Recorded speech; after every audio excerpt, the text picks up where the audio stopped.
안녕하세요, 안재욱입니다. 지난 시간에 통화정책을 써서 돈을 푼다고 해서 경제를 살릴 수 없다고 했습니다. 사실 케인즈도 중앙은행이 확대 통화정책을 써서 통화 공급량을 늘려도 사람들이 지출로 연결되지 않기 때문에 불황타개책으로 적합하지 않다고 했습니다. 그래서 그는 통화정책보다는 정부가 직접 지출을 증가시켜 총수요를 늘리는 재정정책을 선호하였죠. 오늘은 케인즈의 주장대로 재정지출이 경제를 살릴 수 있는지, 즉 돈을 풀어서 경제를 살릴 수 있는지 보도록 하겠습니다. 재정정책의 효과는 타이밍에 달려있죠. 불황기에는 확대 재정정책의 효과가 나타나야 하고 인플레이션 호황기에 긴축 재정정책의 효과가 나타나야 합니다. 그러나 재정정책의 타이밍은 시차로 인해 잘 맞지 않습니다. 재정정책이 실행부터 효과가 나타나기까지 여러 가지 시차가 존재하죠. 첫째, 인식시차입니다. 인식시차는 정책당국이 정책의 필요성을 느끼는 데까지 걸리는 시간을 말하죠. 둘째, 시행시차입니다. 시행시차는 정책의 필요성을 인식한 후 구체적인 정책을 만들고 시행하는 데까지 걸리는 시간을 말합니다. 셋째, 반응시차입니다. 반응시차는 정책 실행 후 정책 효과가 실제로 나타나기까지 걸리는 시간을 말하죠. 한편 정책을 수립하기 위해서는 미래의 경제 상황을 정확히 예측하는 것이 매우 중요합니다. 그러나 불황의 시점이나 인플레이션적 호황에 진입하는 시점을 정확히 예측하는 것은 결코 쉬운 일이 아니죠. 왜냐하면 세상은 끊임없이 변하고 예상치 못한 사건이 수시로 발생하기 때문입니다. 그래서 현실적으로 거시 경제 정책을 추진하는 것은 예상치 못한 방향으로 끊임없이 움직이는 목표물에 화살을 쏘는 것과 같습니다. 시차 문제와 예측의 한계 때문에 정책 오류가 발생하는 것입니다. 채택된 정책 수단이 효과를 나타낼 시점에 문제가 저절로 사라졌거나 다른 문제가 발생하여 이미 채택된 정책 수단이 적절하지 않게 되는 경우가 발생하는 것입니다. 다시 말하면 확대 재정 정책의 효과가 인플레이션적 호황기에 나타나기도 하고 긴축 재정 정책의 효과가 불황기에도 나타나는 것이죠.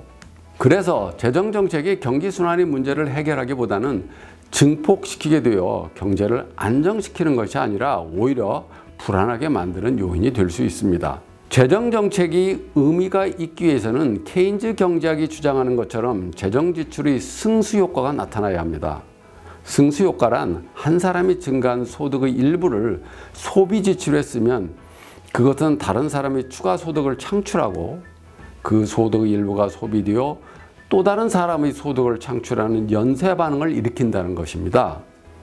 그 연쇄 반응으로 인해 한 사람의 소득이 증가하여 지출이 증가하면 경제 전체적으로 국민소득이 몇 배로 증가한다는 것을 말합니다. 그래서 정부가 지출을 늘리면 그것이 연쇄 반응을 일으켜 국민소득이 증가한다는 것이 케인즈 경제학의 핵심이죠.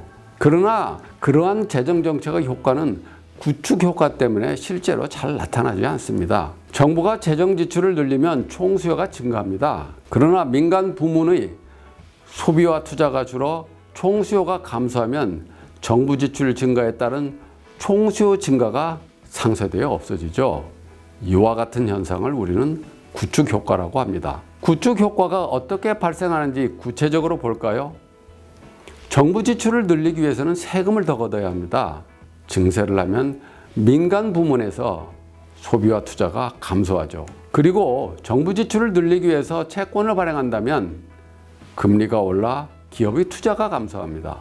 그래서 정부 지출을 늘려도 민간 부분에서 지출 감소가 일어나기 때문에 총수요가 증가하지 않는 것입니다. 정부 지출을 늘려 승수효과에 의해 국민소득을 늘린다는 것은 소비와 민간 투자가 변동이 없다는 것을 가정할 때나 가능합니다.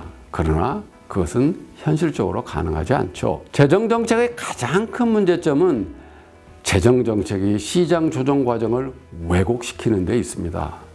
우리가 지금까지 배운 것처럼 시장 과정을 통해 저축자와 투자자, 소비자와 생산자 등 경제 참가자들 간의 활동들이 조정됩니다. 사람들은 각자 선호하는 목적을 달성하기 위해 희소한 자원을 최대한 효율적으로 사용하려고 하죠.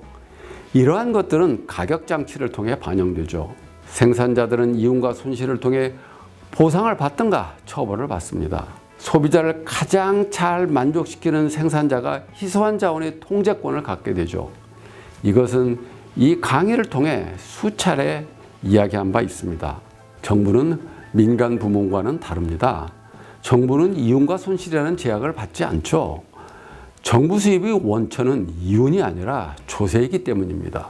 정부는 조세를 통해 자원을 효율적으로 사용하는 사람으로부터 자원을 걷어다가 주로 이전 지출이나 정치적 목적에 사용하면서 시장 조정 과정을 왜곡시키죠.